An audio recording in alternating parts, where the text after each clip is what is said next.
Bem-vindos a mais um vídeo. Hoje nós vamos falar sobre o livro do mês, lá da lista de 12 livros para 2023. Eu escolhi Esaú e Jacó, do Machado de Assis, para ser a leitura de janeiro, a primeira leitura dessa lista.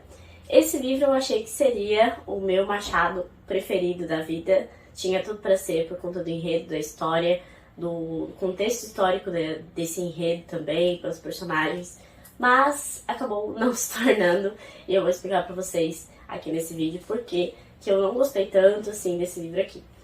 Eu ainda dei uma nota bem boa para ele, eu achei ele um livro bom, considero ele um livro bom, especialmente pela primeira metade do livro. Eu me apaixonei pela primeira metade do livro, adorei muito mesmo, mas do meio pra frente eu não gostei da forma com que a história foi conduzida.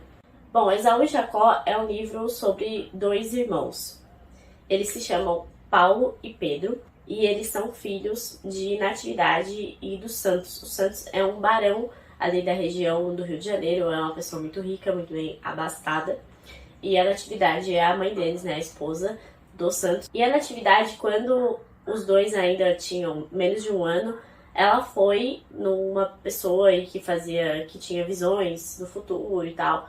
Aquelas videntes de bairro mesmo, uma coisa mais rústica, não era nada demais. Inclusive ela foi com vergonha de ir, era um lugar mais afastado.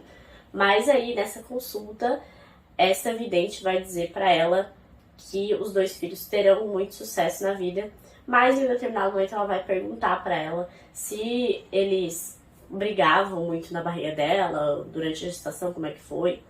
E a Natividade vai ficar com essas duas coisas na cabeça, né, de que os filhos terão muito sucesso e essa questão da briga dos dois. E conforme eles vão crescendo na história, vão contando como que é o desenvolvimento desses dois personagens aqui no livro, a gente vai vendo que tem uma rixa grande entre os dois. Eles realmente criaram uma rixa meio que natural e isso vem desde a infância. Eles estão sempre brigando, sempre querem um ser o contrário do outro, até que chega aí na adolescência, na juventude, e quando eles começam a estudar política, um vai se tornar republicano e o outro vai se tornar monarquista.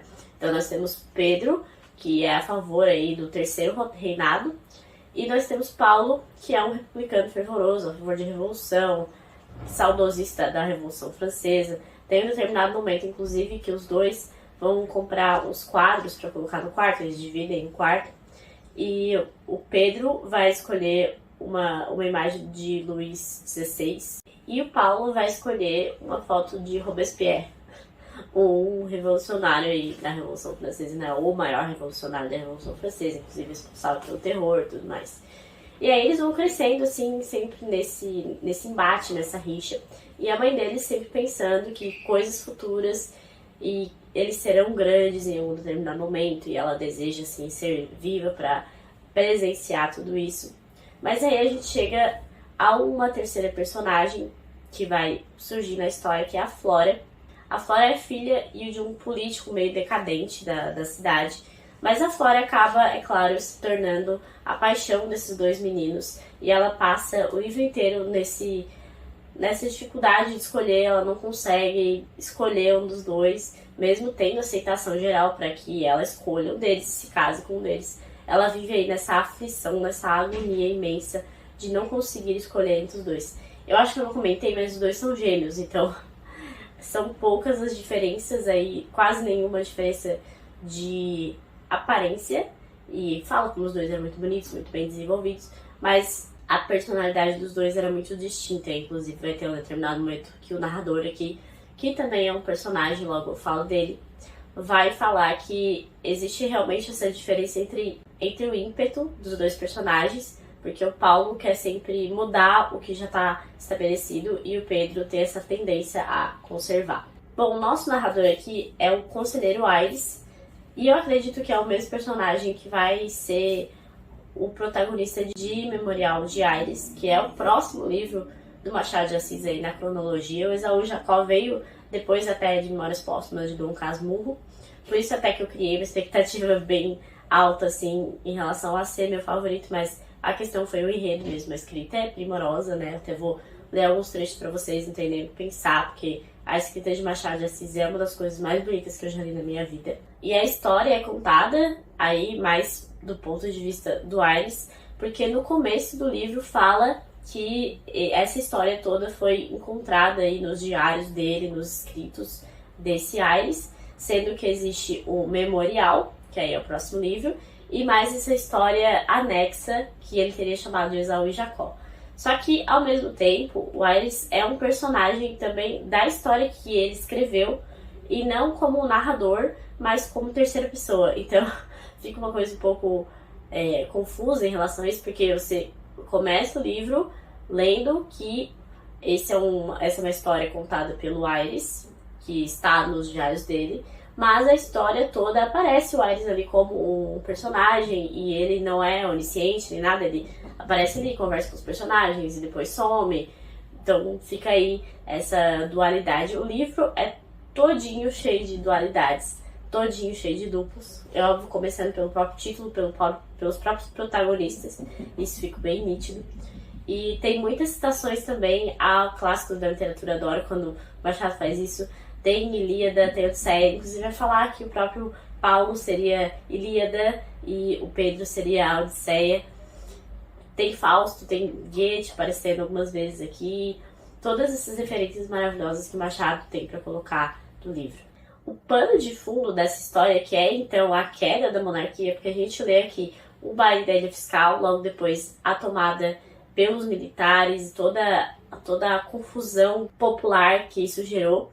É extremamente interessante, é muito legal como Machado desenvolveu toda essa questão de que a política era vista como uma simples troca de cadeiras. Então as pessoas às vezes trocavam de conservador para liberal, de conservador para republicano, de um dia para o outro, porque era simplesmente uma troca de poder. E isso na Assembleia do Brasil Império era muito nítido, era inclusive um grande problema que o Império enfrentava, e tiveram várias modificações nas legislações eleitorais para tentar melhorar isso. Infelizmente não foi possível, o que também está aí um motivo da queda do Império na época. Mas o plano de fundo e a forma como Machado mostrou as coisas acontecendo eu achei incrível mesmo. Foi uma parte que eu sabia que eu ia gostar muito, porque eu gosto muito desse assunto, né?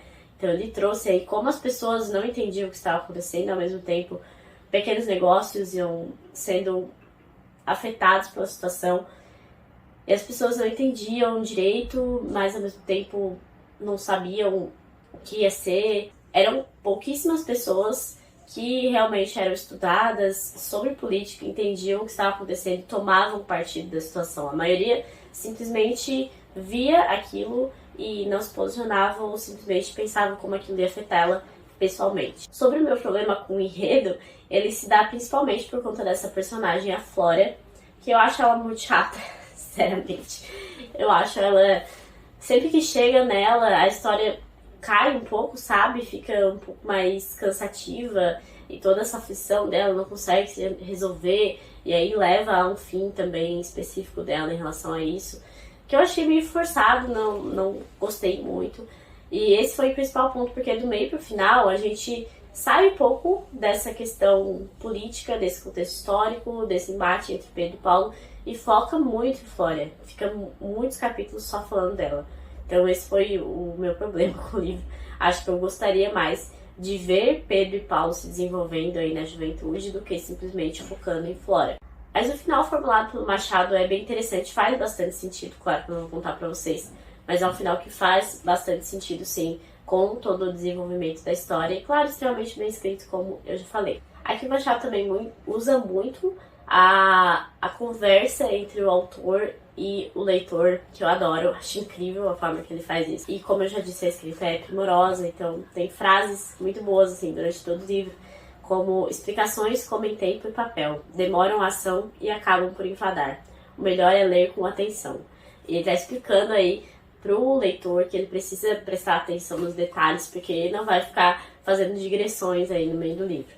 Tem um momento aqui que eles vão falar sobre a abolição da escravatura, que se deu em 1888, e aí fica bem clara a diferença entre os dois personagens principais, aqui é bem no começo da história ainda. Essa questão ideológica diferente dos dois mesmo, porque aqui vai dizer que a diferença única entre eles diz respeito à significação da reforma, que para Pedro era um ato de justiça e para Paulo era o início da revolução. Ele mesmo disse, concluindo um discurso em São Paulo, no dia 20 de maio, a abolição é a aurora da liberdade. Esperemos o sol. Emancipando o preto, resta emancipar o branco. E aí fica esse embate o tempo todo aqui no livro de uma forma bem nítida. E também é até um clichê que Paulo tenha se formado em medicina e Pedro tenha se formado em direito, se tornado advogado. E aí tem essa questão dos dois serem grandes homens, né? Que era importante para a mãe dele desde o início. E eles vão tendo sucesso na vida, mas o tempo todo a mãe deles espera pelo que eles vão ter de maior, assim, o que realmente vai fazê-los brilhar como carreira, como pessoas. E aí você tem que ler e ver o final, se você acha que eles chegaram aí nesse auge, você acha que a mãe deles ficou feliz com esse final. Bom, isso foi uma leitura interessante, é interessante de ler essa época mais madura do Machado, né? Uma escrita extremamente madura, mas pra mim ainda Memórias Póstumas de Brás Cubas não tem como bater, eu gosto muito mais dele. E Esaú e Jacó e Memorial de Aires são livros mais da fase difícil da vida do Machado, né? Porque a esposa dele começa a ficar doente, a definhar, e ele fica vendo tudo isso e nesse período fica um pouco mais difícil para ele. Talvez por isso que esses livros tenham um pouco mais aí de melancolia, de tristeza, sendo trazida aí por meio de alguns personagens. Mas o realismo aí do autor fica bem presente. Interessante também como esse livro começa aí com um narrador que já faleceu, cujos diários são encontrados, e aí essa história encontrada, ele gosta de brincar aí com essas situações, né, fazer a história dentro da história, eu acho isso incrível também. Fica aí a indicação, acho que é um livro sim que vale a pena ser lido, tem essa escrita primorosa que sempre vale a pena ser lida, mas como eu disse, esperava que se tornasse o meu preferido de Machado e não bater Memórias Póstumas. Memórias Póstumas ainda é a obra-prima de Machado, na minha opinião. Espero que vocês tenham gostado desse vídeo. Se vocês gostaram, deixe uma curtida, um comentário. Lembre-se de se inscrever no canal, que me ajuda bastante. E até a próxima!